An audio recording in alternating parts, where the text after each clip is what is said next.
Well, good afternoon, everyone. I'm joined again for another 5 lockdown questions with. This time the with is with Lewis Birch. Good afternoon, sir. Afternoon, Paul. I'd like to tell the viewers a little bit about yourself, please. Sure. Okay, so as Paul mentioned, my name's Lewis. I'm an independent financial advisor along with my mother and sister in a family firm of financial advisors. The business was started many years ago by Mum when she left BDO Stoy Hayward. She went round sort of door knocking around industrial estates back in the days that you could get directors to write large cheques for pension contributions, and of course you can't do that anymore. Since then we've built up a very loyal client bank, of which we're very privileged to be able to look after them each and every year. So that's a brief summary of who we are and what we're doing, really. That's impressive that you went around door knocking. With a social I think it's how distancing it was done back in the day, wasn't it? Yeah, with social distancing now, she'll need sort of a stick, knock on the door with a stick, 2-metre stick. So without further ado, let's get into the questions. So question 1, what would you and your business have done differently, do you think, if you'd been given, say, 2 months' notice that COVID-19 was going to hit us? I think that's the ultimate question, isn't it? And hindsight is always 2020. So you'd answer that question very differently had you were told at the time. But as I was just saying to you, sort of before we started, Paul, probably would have gone out and got myself a half decent webcam, filming this on the phone. But of course, you can't get any webcams anymore because everyone's bought them for their family gatherings, I think. So probably would have done that to have made screen sharing a bit easier when we're having client meetings, I suppose. But other than that, really, I think we've been fairly prepared and have prepared our clients quite well for not COVID in general, because who could have seen it coming, but market reductions. It feels like it's all we're ever telling clients about. Your goals might be there, but what happens if we see the market fall? So yeah, quite well prepared, I think. Yeah, I look at my pension, and the first few weeks of COVID crisis was like, right, is this going to go any lower? Is this going to be worth anything at the end of it? Is the letter they're going to send me cost me money because the stamp is going to be worth more than my pension fund? Well, and I remember I heard about you saying about those letters in a previous meeting that you did. It's a strange one, those letters. One of these MiFID II rules that they brought in that I can't see that they really help the end user. But there we are. That's rules and regulation for you. Yeah. Well, being a lawyer, I have to sort of accept them, albeit through gritted teeth, I suppose. So question 2, who or what has impressed you most at this time? Okay, so as some of the other advisors that you spoke to said, probably, our clients, they've shown themselves to not be needy at all, really, whether that's because they're well prepared or they're sat at home worrying, but, not picking up the phone, or when we've picked up the phone to them, that, they've been calm enough to talk it through. So our clients have definitely impressed us. And as well as that, the team, although we were working remotely, we just recently hired at the tail end of last year, whereas before that it was literally just Mum, sister and I all doing our own advising and admin and power planning and opening post and making tea. So we finally decided the time was right to hire someone. That's Charlotte here, and she's been fantastic. We've not had to furlough anyone, and she's been running behind the scenes, getting all our processes in place, working on the business rather than in it for a period of time, really. Yeah, it's been an interesting time. We've all seen various people step up. I've seen some people step up that I hadn't necessarily thought was going to happen. It's been revealing, I think, is the best way to put it.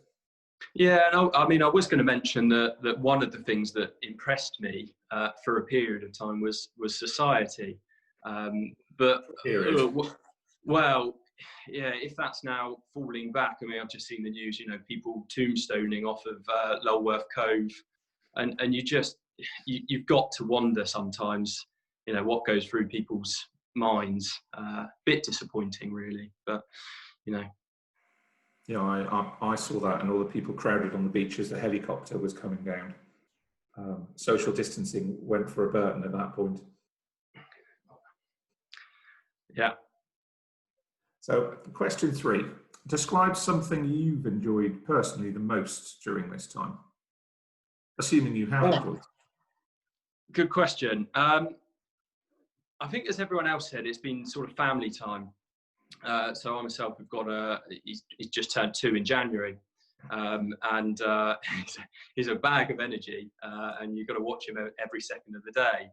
But my fiancée Maxie works for the NHS, so she's still been out seeing patients, even though it's only the urgent cases that she's needed to see. All non-urgent cases were sort of put on hold, but it has meant that she's still been in and out every day. And whilst we can share his childcare, certainly when he's here with me in the office in the mornings, I don't get an awful lot done that needs concentration.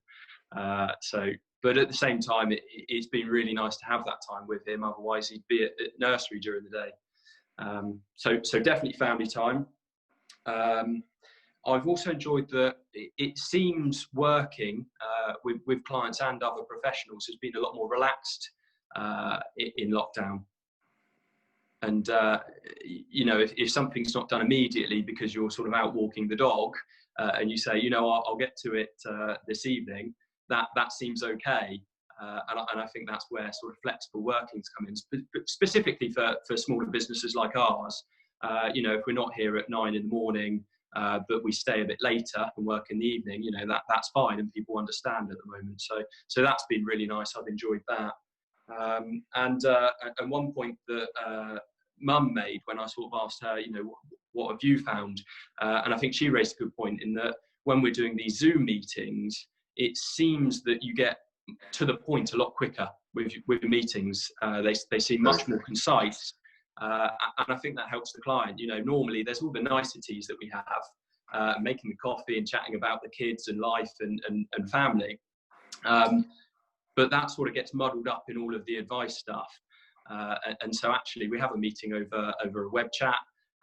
You get to the point, and actually I think that's a lot easier for the clients to then understand and take away more of what you've said in the meeting. So that's been good as well. No, I'd agree with that. With some developer clients that I've had doing Zoom meetings, been great because we've been able to bring the plan up on the screen, which before probably would have been one of them bringing it up on their phone and then emailing it to me and me having to log into the screen at work, which is fine, but actually having their software there, they're going, oh, so you want me to sign it for, right, and it's done. It was just so much more productive. And do you think it will be like that going forward as well? I think so, because I didn't generally wear a tie to work unless I had a meeting, whereas now I've got a collar on, but it's not a real collar, and I don't like wearing shoes anymore. I had to wear shoes the other day. I was like, this is weird. Why aren't I in sandals still?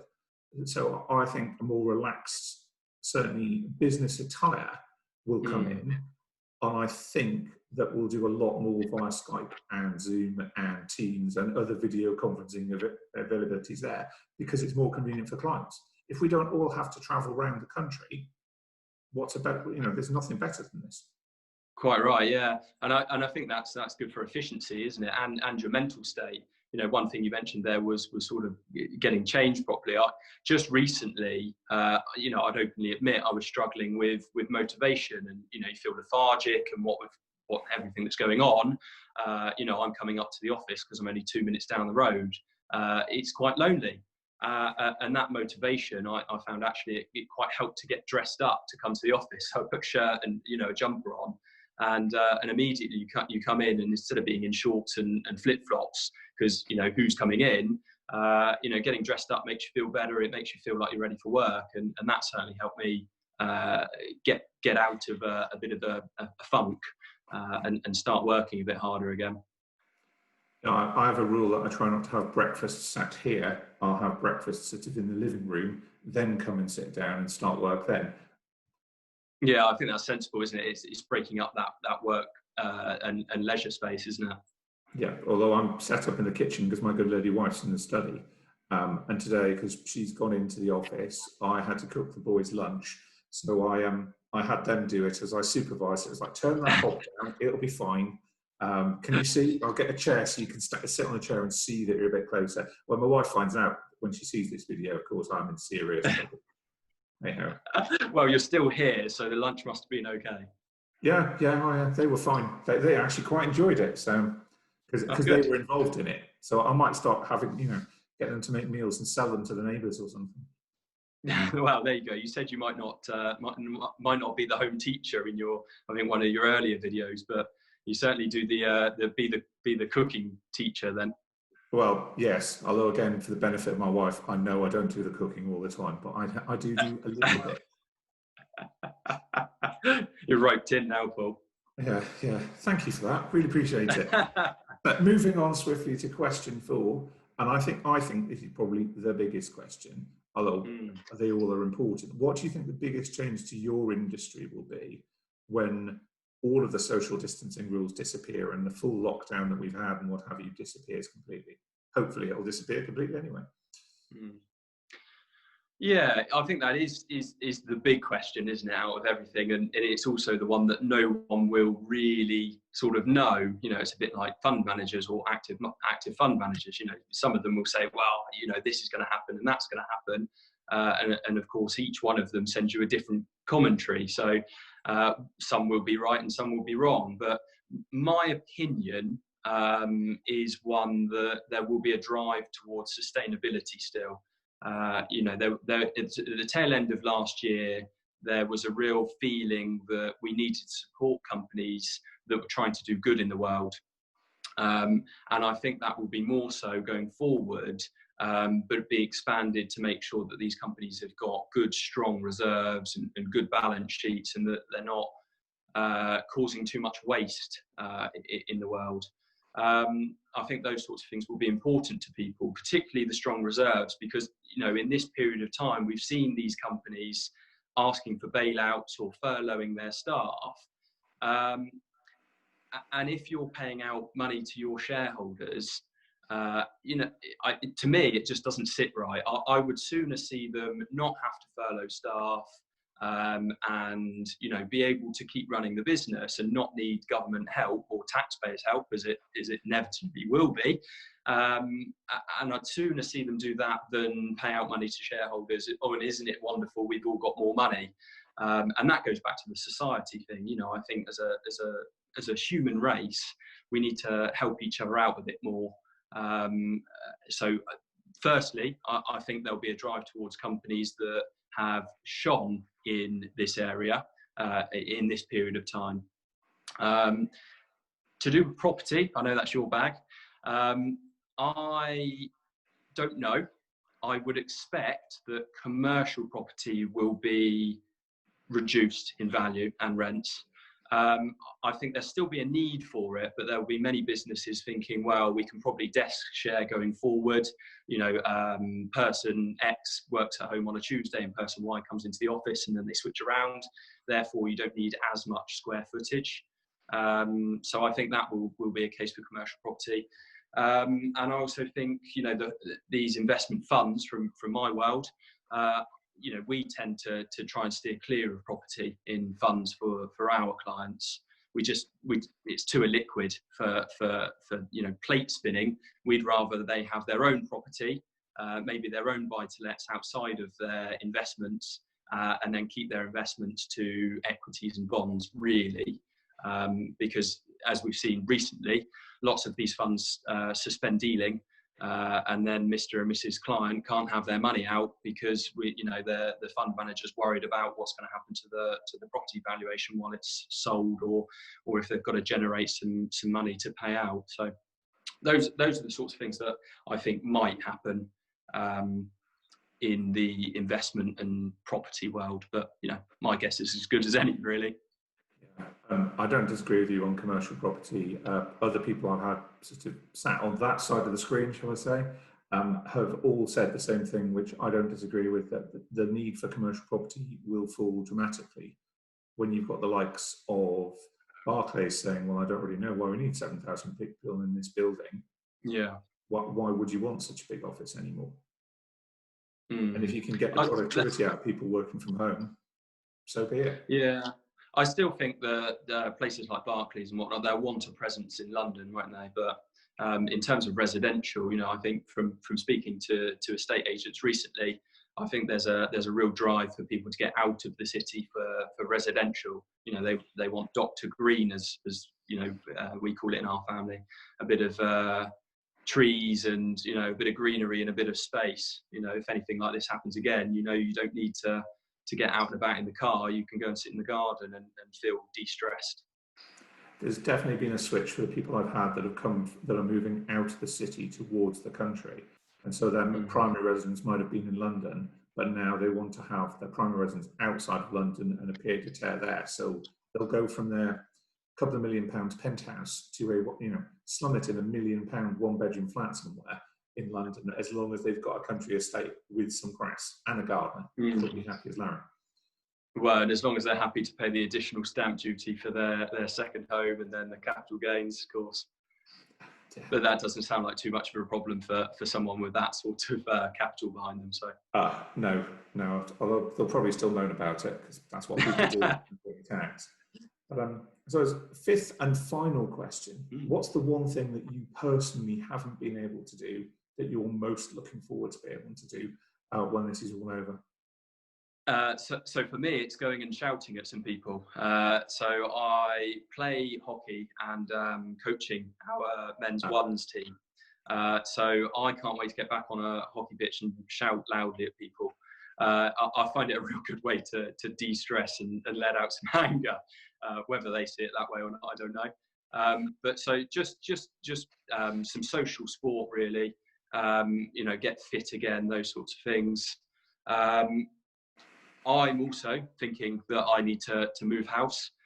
So at the moment, I've got sort of a lovely 2 up, 2 down in Romsey town, which is lovely, but no green space. So I'd like to find somewhere with a bit of land. By all accounts, there's lots coming on the market soon, so I'll keep a keen eye.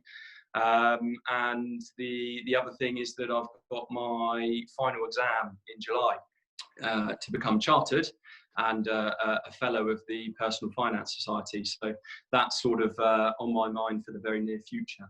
Although I'm not sure how that's going to go because we're doing remote invigilation apparently. So much like I'm sat here now, I'll be sat here for 3 hours doing my written exam and be asked to show my field of view if I look like I'm looking away from the screen for too long. So, sorry, someone's got to watch you. Exactly right. Yeah. So normally we'd go to Botley Hotel, did it once, and St Mary's Stadium. We'd go and sit in a room for 3 hours, and the invigilators would be at the front of the room and, you know, looking around. But of course, because they can't safely put 30 odd people in a room at the moment.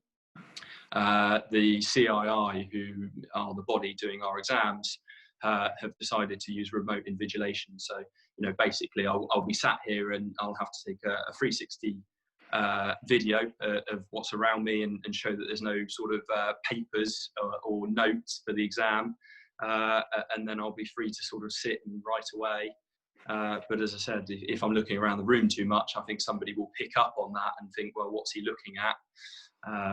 And they will ask me to show the wall once more in case somebody's walked in quietly and stuck some notes on the wall. So we'll see how that goes. I'm just thinking in a Mission Impossible style, the wall falls away and there's a team of people there with big screens sort of like trying to give you answers. Well, but at the same time, you're only really cheating yourself, aren't you? So, you know, it's one exam left. Get through it and I'll be there, and that will be the end of a very long journey of doing exams. So, well, we all wish you the best of luck with that. Thank you. Thank you very much for your time today, sir. It's been really enlightening. I hope everyone's enjoyed watching you and your comments. I've got to say, it's a fantastic background you've got. I love the beam. It comes across very well in the picture. So wonderful. Wow, as we said, we're in a very nice oak frame barn actually over in Abridge.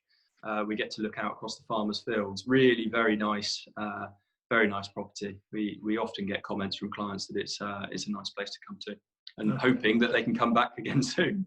Yeah, well, so do I. Well, Thanks very much for your time, sir. And anyone out there who needs some financial advice, Lewis' details are all over this, and I'm sure I'd be happy to speak to you. So thank you very much.